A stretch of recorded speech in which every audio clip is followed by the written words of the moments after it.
به نام خدا. سلام، حال و احوالتون چطوره؟ خوب هستین؟ رو برایین؟ خدا رو شکر میکنم که دوباره در کنار شما عزیزان هستم با قسمت 14 از دوره آموزشی سی شارپ. تو این قسمت قرار با هم دیگه سازنده ها رو بررسی بکنیم، اونها رو به شما معرفی بکنیم، ببینیم که چی هستن، چی کار میکنن.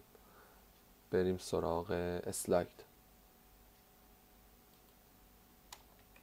بله، الان باید اسلاید رو داشته باشیم. سازنده یا کانستراکتور در سی شارپ یک متد ویژه است که هنگام ایجاد یک شی یا همون نمونه از کلاس فراخوانی میشه. ما وقتی که یه نمونه ای رو داریم از یک کلاسمون میسازیم، حالا ساخت نمونه رو که تو جلسات قبلی با هم دیگه کار کردیم، این متد سازنده فراخوانی میشه همزمان با ایجادش تا یک سری اقدامات رو برای ما انجام بده، مثل مقداردهی اولیه و کارهای مختلف که توی این جلسه انشالله اینها رو با هم بررسی میکنیم. خب شاید براتون سوال پیش بیاد که ما توی جلسه قبلی نمونه ساختیم از کلاس ها، ولی چرا این متد سازنده رو ندیدیمش؟ بچه متد سازنده وجود داشت، حضور داشت، ولی چون ما نیاز داشتیم که اول با شما متد ها رو کار بکنیم، خوب که با متد ها آشنا شدیم بعد بریم سراغ سازنده ها، به همین خاطر اول بحث متد ها رو داشتیم توی جلسه قبلی، حالا میریم سراغ متد سازنده و اون رو به شما معرفی میکنیم، بهتون نشون میدیم این متد این پس پشت قایم شده بود. در واقع ما وقتی که نمونه سازی میکردیم متد سازنده هم وجود داشت. حالا این متد سازنده چی بود؟ کجا بود؟ ببینید، وقتی که ما یک کلاسی رو میسازیم، سازنده ای براش تعریف نمی کنیم، به صورت پیشفرض خود سی شارپ میاد یه دونه سازنده در نظر میگیره و یه سازنده خالی، داخلش اتفاق خاصی نمیفته، ولی کلاس بدون سازنده اصلا نمیشه. یعنی شما هر کلاسی که ایجاد بکنین یه متد سازنده داره و وقتی هم که اون نمونه سازی از کلاستون رو انجام میدید این متد سازنده فراخوانی میشه. خب برویم، توضیحات رو دادم خدمتون، بریم با هم دیگه داخل ویژوال استودیو. ببینید بچه ها، ما توی بخش قبلی، توی قسمت قبلی اومدیم یک نمونه از کلاس استودنت خودمون ساختیم تحت عنوان استودنت یک. تعریف چی میگفت؟ میگفت هر وقت که ما یک نمونه‌ای بسازیم این متد سازنده فراخوانی میشه. بچه در واقع اینی که اینجا میبینین این همون متد سازنده ماست. این جلوش هم مثل متدها یه پرانتز باز و بسته داره دیگه. این در واقع همون متد سازنده ماست. من اون موقع ها بهتون نگفتم اسمش متد سازنده است، فقط گفتم برای ساخت نمونه از کلاس باید اینطوری انجام بدیم، یه نیو میذاریم و این عبارت رو مینویسیم. چرا؟ چون ما هنوز با متدها آشنا نشده بودیم. حالا که خوب با متدها آشنا شدیم الان قشنگ میریم با هم متد سازنده رو بررسی میکنیم، ببینیم که چه خبره توش، داره چه اتفاقی میفته. پس این در واقع متد سازنده پیش‌فرض ماست و توی این کلاس استودنت وجود داره به صورت پیش‌فرض و پس زمینه. وقتی ما هیچ متد سازنده‌ای تعریف نکنیم برای کلاسمون، به صورت پیش‌فرض و در پس زمینه وجود داره و اینجا ما در واقع اون متد سازنده پیش‌فرض رو صدا زدیم. بیایم این متد سازنده پیش‌فرض رو یه بررسی با هم دیگه بکنیم. میتونیم اونو خودمون دستی هم بنویسیمش.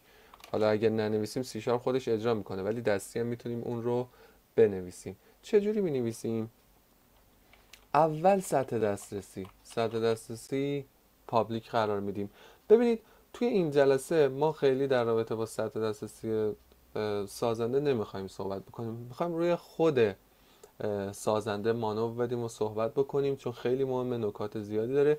به همین خاطر سطح دسترسی رو پابلیک میذاریم و فعلا بهش کار نداریم، ولی مثل متد ها یه سطح دسترسی هم نیاز داره که اون رو ما پابلیک قرار میدیم. تفاوتش با متد ها اینه که ما دیگه تایپ بازگشتی رو نداریم، فقط کافیه که به عنوان نامش نام خود کلاس رو قرار بدیم، پرانتز باز و بسته کروشه باز و بسته. این بچه ها همون متد سازنده پیش‌فرض ماست که اینجاها مورد استفاده قرار می گرفته و ماها بارها ازش استفاده کردیم، اومدیم نیو کردیم، کلاس های شیء مختلف از کلاس استودنت ساختیم، نمونه های مختلف ساختیم و این سازنده رو نیو کردیم. این سازنده ما همینه، فقط الان به تصویر کشیدیمش، اومدیم نوشتیمش. ولی خب وقتی که ننویسیم به صورت پیش‌فرض در پس زمینه وجود داره. اما حالا این که نوشتیمش به کنار، میتونیم یه سری کارا روش انجام بدیم. همطور که توی اسلاید بهتون گفتم یه سری اقدامات توی سازنده ما میتونیم انجام بدیم و یکی از ساده ترین اون اقدام ها اینه که ما بیایم به مقادیرمون، به این مثلا متغیرها داخل سازنده مقدار بدیم. وقتی که همزمان با اینکه یه شیء ایجاد میشه، یه نمونه از کلاس ایجاد میشه، یه سری متغیرام مقدار داده بشن که الان با هم دیگه اونها رو میبینیم. فرض کنید به عنوان اولین مثال و اولین کاری که انجام بدیم میخوایم تو این سازنده پیش‌فرضمون یه تغییر ایجاد بکنیم. بچه‌ها کد یه عبارتیه، ما یه متغیر کد داریم دیگه، درسته؟ پرایویت هم هست، بیرون از کلاس کسی بهش دسترسی نداره. ما میخوایم این متغیر رو بلافاصله که کلاس ایجاد میشه کد دانش آموز رو مشخص کنیم. مثلا مدیر میگه آقا بلافاصله که شما اومدی دانش آموز رو ایجاد کردی کدش هم مشخص بشه که ما توی سیستم بتونیم راحت پیداش بکنیم. چی کار میکنیم؟ خیلی ساده میایم توی سازنده مثل بقیه متدا عبارت کد رو متغیر کد رو می‌نویسیم، یه مقداری بهش میدیم، حالا یه عدد مثلا 2478. این عبارت کد رو ما قرار دادیم. پس وقتی که شیئی از استودنت ساخته بشه کدش هم ایجاد میشه. حالا بریم اینو تست بکنیم ببینیم که چی شد. استودنت 1 ساخته شد. بچه من موارد دیگر رو کاری فعلا باهاش ندارم، کامنتشون میکنم که اجرا نشم. ببینم نه دیگه خدا شکر دستم نه. اینجا حالا میخوایم اون کد رو، خب اون کد رو نمایش بدیم. مثلا int student 1 کد مساوی باشه با student 1 دات کد سیمولن کال کد. بذارین کد رو بنویسم، سیمولن کال نذارم چون دستیار روش من. الان بچه‌ها متغیر کد ما رو، یه آندرلاین هم پشتش داره، الان متغیر کد ما رو شناسایی نمیکنه. چرا؟ چون ما اینجا پرایویت در نظر گرفتیم. توی اینطور مواقع که ما یه متغیری رو پرایویت در نظر میگیریم، چرا؟ چون نمیخوایم بیرون از کلاس کسی این رو تغییرش بده. خب یه متغیر، ولی میخوایم اجازه بدیم که از مقدارش آگاهی پیدا بکنن، فقط بتونن اونو مشاهده بکنن. توی اینجور مواقع میایم یه متدی کمک میگیریم، با استفاده از متد مقدار کد رو به کاربران نمایش بدیم. یه متد می‌نویسیم public int show code پرانتز باز و بسته، یه مقدار باید ریترن کنه، مقدار کد رو بهش ریترن میکنیم. پس به این تکنیک، به این شیوه متغیرهای پرایویتمون رو فقط صرفا برای اینکه بتونن این مقدار کد رو دریافت کنن و ببینن، صرفا به این جهت. حالا من اینجا میام مثلا یه کاری میکنم، از عبارت کانسول اینجا استفاده میکنم، اصلا مقدارش رو void میذاریم بچه ها. خب مقدارش رو void میذاریم،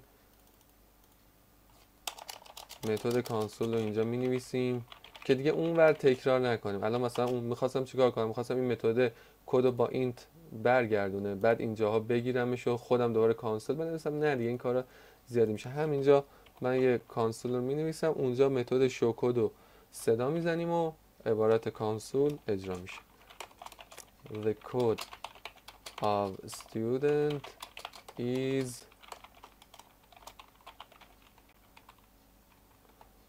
بله. به این شیوه ما به کاربرا دسترسی میدیم که فقط کد رو ببینن و اما تغییر ندارم. کدم یه بار کدم توی سازنده ما به این شکلی که دیدین ساخته شده. حالا بریم متد شو کد رو صدا بزنیم. استودنت 1 دیگه متغیرم نیاز نداریم چون متدمون رو دیگه void در نظر گرفتیم. شو کد.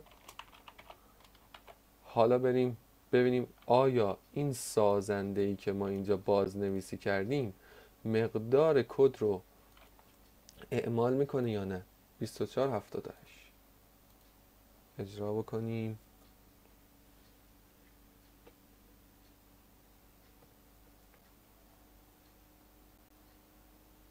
بله The code of a student 2478. بچه پس داره کار میکنه. جالب شد، خیلی جالب شد. یعنی به محض اینکه این نمونه ساخته میشه اینجاها مقدار کدم میبینیم ما اینجا کد رو مقدار ندادیم مثلا پرایویته ولی توی سازنده کلاس ساخته شد. گاهی وقتا مدیر مدرسه به من میگه که آقا جون هر وقت که یک دانش آموز ساخته میشه حتما نام و خانوادگیش رو بگیر. حتما نام و خانوادگیش رو بگیر. به محض اینکه میخوای یه نمونه‌ای بسازی نام و خانوادگیش رو بگیر. چی کار باید بکنیم؟ راهکار چیه؟ بچه همونطور که بهتون گفتم این سازنده ما در حقیقت یه متده. مثل متدها آرگومان ورودی میگیره. پس ما میتونیم این مقادیری که مدیر از ما خواسته اجباری باشه بیایم جزء آیتم‌های ورودی متد سازنده بذاریم. بریم با هم دیگه اون رو انجام بدیم. استرینگ first name و استرینگ last name. حالا فکر کنم متوجه شدیم که چرا ما اول متدا رو بهتون گفتیم بعد رفتیم سراغ سازنده که شناختی با نحوه کار متدا آشنایی پیدا کرده باشین، یه شناختی داشته باشین، حالا بهتر سازنده رو درک میکنین. ما این سازنده رو تعریف کردیم به این شکل، یعنی دیگه اون سازنده پیشورز دیگه نیست. ما اومدیم سازنده پیشورزی که ساده بود دیگه نیست، اومدیم یه آرگومان ورودی بهش دادیم. حالا ببینیم چه اتفاقی افتاد توی فایل پروگرام. او داره خطا میده، میگه آقای عزیز شما باید فرست نیم و لاست نیم رو مشخص بکنی برای من. نمیتونی از این سازنده بدون فرست نیم و لاست نیم استفاده بکنی. دیگه همینجا مچو گرفت، دیگه خواسته مدیر عملی شد. دیگه فرست نیم و لاست نیم همون ابتدا هنگامی که کلاس ساخته میشه باید وارد بشه. علی علوی. پس ما چیکار میکنیم؟ دیگه نیازی به اینها نداریم. فرست نیم و لاست نیم رو اول کار داریم در هنگامی که شی ساخته میشه دریافت میکنیم. پس اینم از این خطاش برطرف شد. اما دوباره برگردیم توی سازنده. ما اومدیم فرست نیم و لاست نیم رو توی متغیرهای ورودی سازنده دریافت کردیم، اما باید مقادیرش رو بریزیم داخل متغیرهای اصلی کلاس. ببینید فرست نیم و لاست نیم اصلی کلاس، اینا رو فقط ما اینجا داریم تو ورودی دریافت میکنیم، باید اینا رو بریزیم داخل اینا. اوکی. خب چی کار میکنیم؟ می نویسیم first name مساوی است با first name. حله. اما یه نکته دیدیم بچه چه اتفاقی افتاد؟ این فرست نیمی که ما اینجا اسمش رو تعریف کردیم با این فرست نیم هر دوتاش یه نام شدن، یه اسم شدن. الان خب این سی شارپ داره برش گنگی پیش میاد دیگه، میگه که آقا جون این فرست نیمی که شما اینجا تعریف کردی اینه یا اینه، اولویت رو میذاره با این. یعنی الان هر دوتای این فرست نیم این در نظر گرفته، میبینی رنگاشون هم آبیه، هر دوتا رو این در نظر گرفته. اما ما میخوایم یه جوری به این بفهمونیم که آقا این فرست نیم اولی که داری اینجا نویسی منظور اینه، یعنی این فرست نیم رو بریز توی این. اینجا سی شارپ کمکت میکنه، میگه وقتی که تو توی متغیرهای ورودی سازنده مجبور میشه متغیرهای همنام با متغیرهای کلاست انتخاب بکنی، بیا از کلیدواژه this استفاده کن.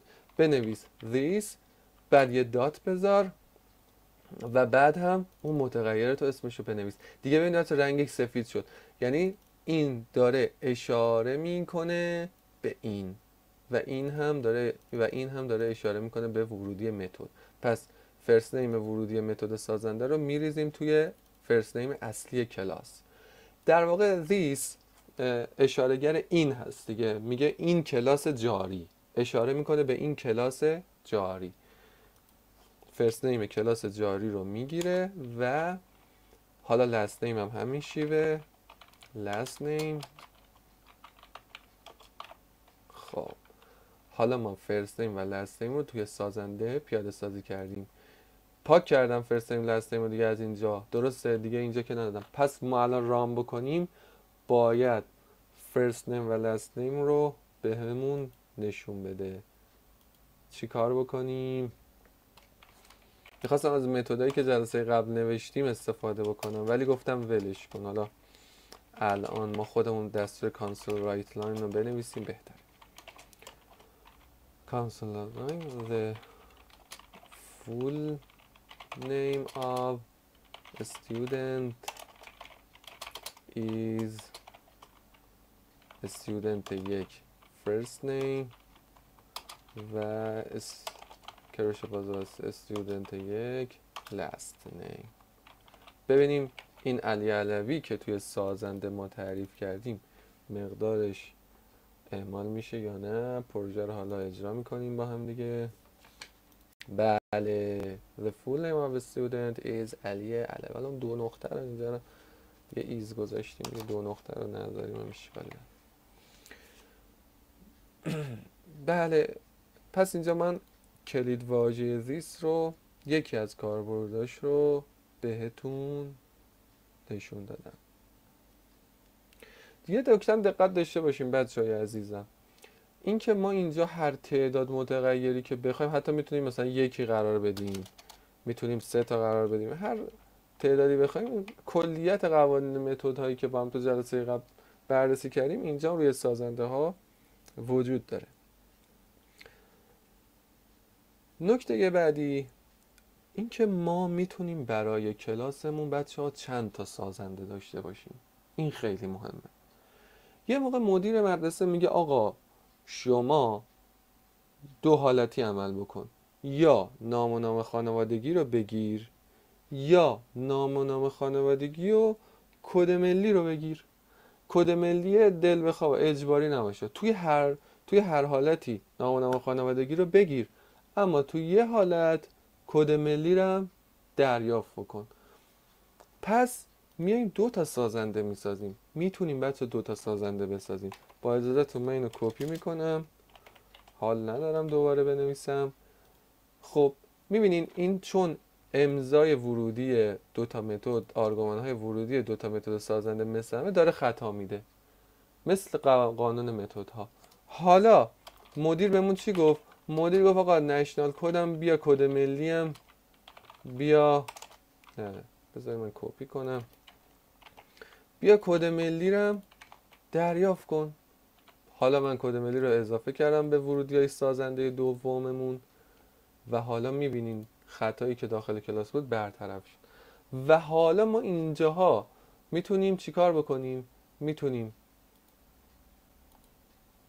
دانش آموزی ایجاد بکنیم که علاوه بر نام و نام خانوادگی کد ملی رو هم وارد بکنیم. هر 2 تا حالتش امکان پذیره. چرا؟ چون هر 2 تا سازنده رو داریم، هم سازنده اول هم سازنده دوم. استودنت 2 رو ایجاد میکنیم، نیو استودنت، حالا علی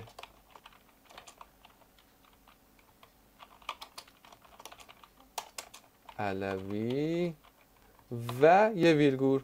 میبینین حالت خود ویژوال استودیو راهنمایی میکنه، میگه توی این حالت نشنال کدم باید وارد بکنی. نشنال کدمون از نوع فکر کنم استرینگ در نظر گرفته بودیم. آره اینجا من اینو با اجازهتون استرینگش کنم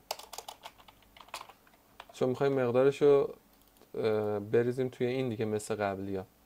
پس اینجا استرینگ کنیم، یه استرینگ 037 1 2 3 4 5 6 7 1 2 3 4 5 6 7. آره کد ملی رو هم وارد کردیم. پس میبینیم به شیوه های مختلفی میتونیم سازنده، حتی میتونیم 3 تا 4 تا سازنده، هر تعداد که خواستیم میتونیم سازنده بسازیم. حالا ما اینجا 2 تا سازنده ساختیم که ببینین با آرگومان های ورودی مختلف. اینجا رو بیایم مثل حالت قبلی بچه زیست این نشنال کد رو مساویه با نشنال کد اصلی کلاس قرار بدیم و این رو هم پاکش میکنیم، یه کپی میکنیم the national code of a student is national code. ببینیم که آیا داره درست کار میکنه یا نه این سازنده ما. آیا نشنال کد رو اینو اجرا کنیم ببینیم نشنال کد رو مقدارش رو ریخته یا نه.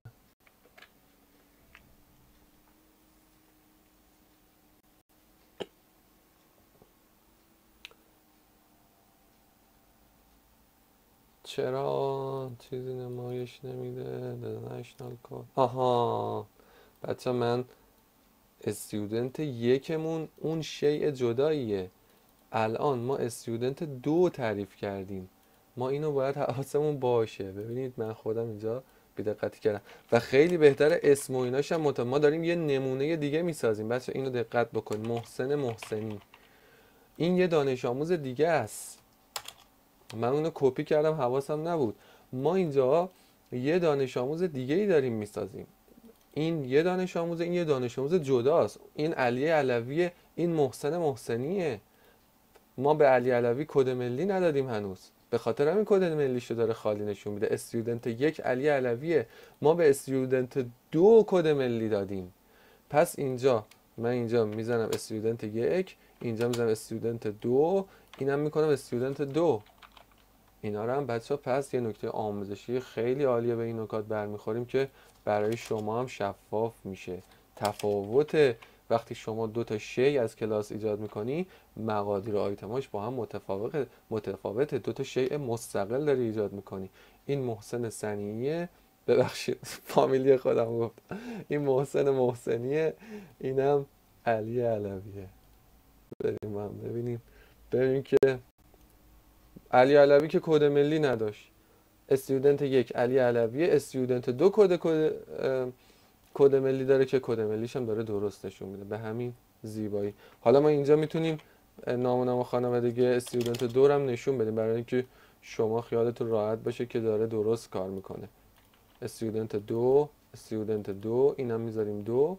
حالا رام میکنیم،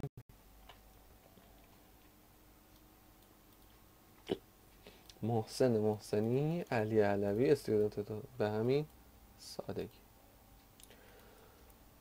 اما نکته بعدی، گاهی وقتها یه سری متغیرهایی ما داریم که بچه ها وقتی که توی سازنده تعریف میشن دیگه نباید تغییر بکنن. مثال همین کد ملی. مدیر مدرسه میگه آقا کد ملی هر دانش آموز هر ایرانی همیشه ثابته. وقتی یه باری اون تعریف شد توی سازنده دیگه تغییر نکن، دیگه قابل تغییر نباشه. چی کار بکنیم بچه ها؟ اینجاها سی شارپ بهمون یه کلید واژه داده تحت عنوان کلید واژه رید اونلی. میگه هر متغیری که نیاز داری فقط توی سازنده تعریف بشه و بعدن کسی نتونه تغییرش بده، بیا از کلید واژه رید اونلی استفاده کن. به همین سادگی. دیگه نشنال کد فقط بچه توی سازنده مقدارش تغییر میکنه. اگر من اینجا بنویسم نشنال کد مساوی با حالا استرینگ دیگه مساوی با این، توی یه متد دیگه، حالا دارم تست اینو پاک میکنم، ربطی حالا این متد به این موضوع نداره، ولی میتونیم توش اینجا متغیر بدیم. ببینید الان الان داره خطا میده. چرا؟ چون رید اونلیه. میگه که آقا جون شما حق نداری به متغیری که رید اونلی هست مقدار بدی به جز در سازنده، یعنی اینجاها. حالا اگه من این رید اونلی رو بردارم خطا هم رفع میشه. ببینید خطا رفع میشه، دوباره رید اونلی رو میذارم. مدیر بهمون استراتژی رو داره، میگه آقا نشنال کد فقط تو سازنده تعریف بشه، دیگه بعدش نمیخوام تعریف بشه. حتی وقتی رید اونلی میذارین اینجا، مثلا من الان میخوام استودنت 2 رو به کد ملیش مقدار بدم، استودنت 2 نشنال کد، بازم خطا میده. میگه عزیز من این رید اونلیه، فقط ببینید همون پیغام رو میده. اگه ویژوال استودیو همکاری بکنید ببینید میگه رید اونلی فیلد نمیتونه اینجا اساین میشه، فقط توی سازنده. اینم از کلید واژه رید اونلی. یه بار دیگه حالا که رید اونلی گذاشتیم دوباره نشنال کد رو ببینیم داره درست اجرا میکنه یا نه.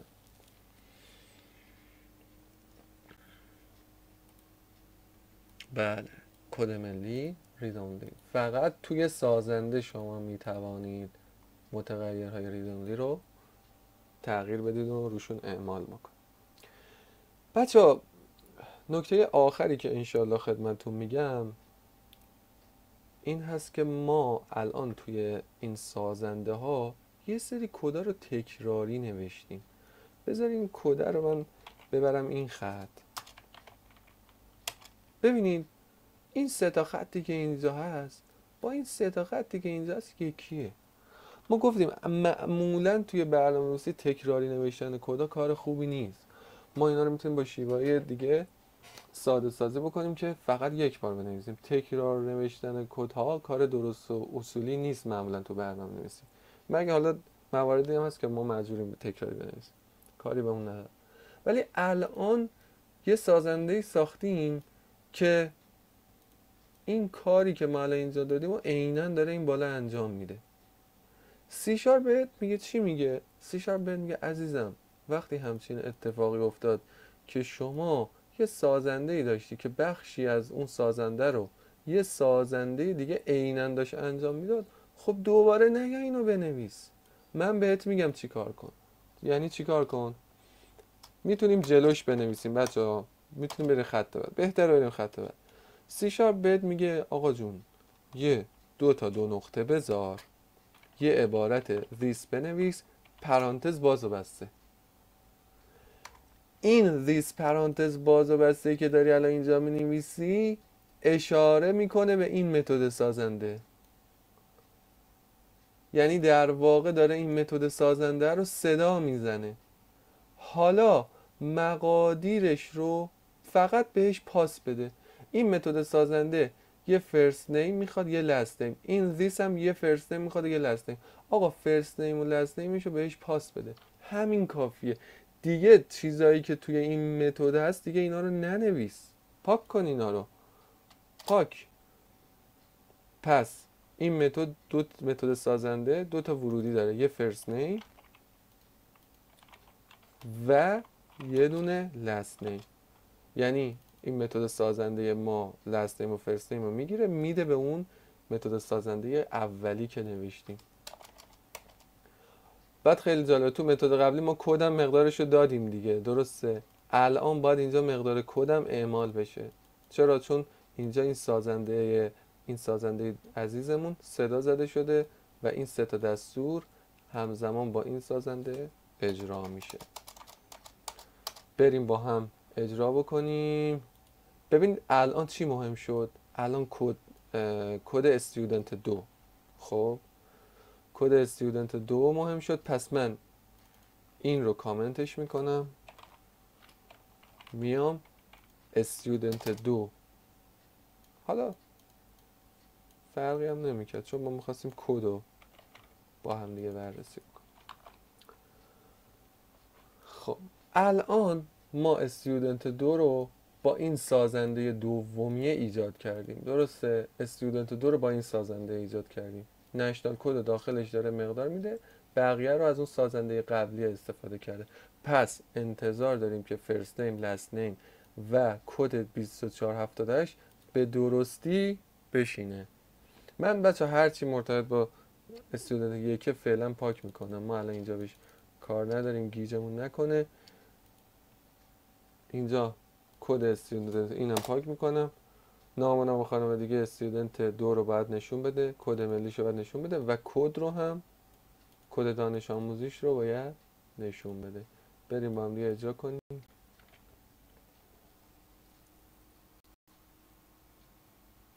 بله دیدین 2478 و کد ملی محسنی. به همین سادگی ما وقتی که اومدیم یه سازنده ای ساختیم که مقادیرش قبلا استفاده شده، پیاده سازی شده، به این شیوه از تکرارش جلوگیری میکنیم و با این عبارت ریس اون سازنده قبلی رو صدا میزنیم و فقط آرگومانهاش رو پاس میدیم. خب بچه های عزیز، این جلسه هم نکاتش خدا رو شکر به پایان رسید. با سازنده ها آشنا شدین، نکات خیلی خوبی بود. حتما تمرین کنید، سرچ کنید خودتون موارد دیگر رو و انشالله به لطف خدا آماده بیاین برای جلسه بعدی. خیلی خوشحالم و خدا رو شکر میکنم که این جلسه هم به پایان رسید. در پناه حق باشین. یا علی، خدا نگهدار.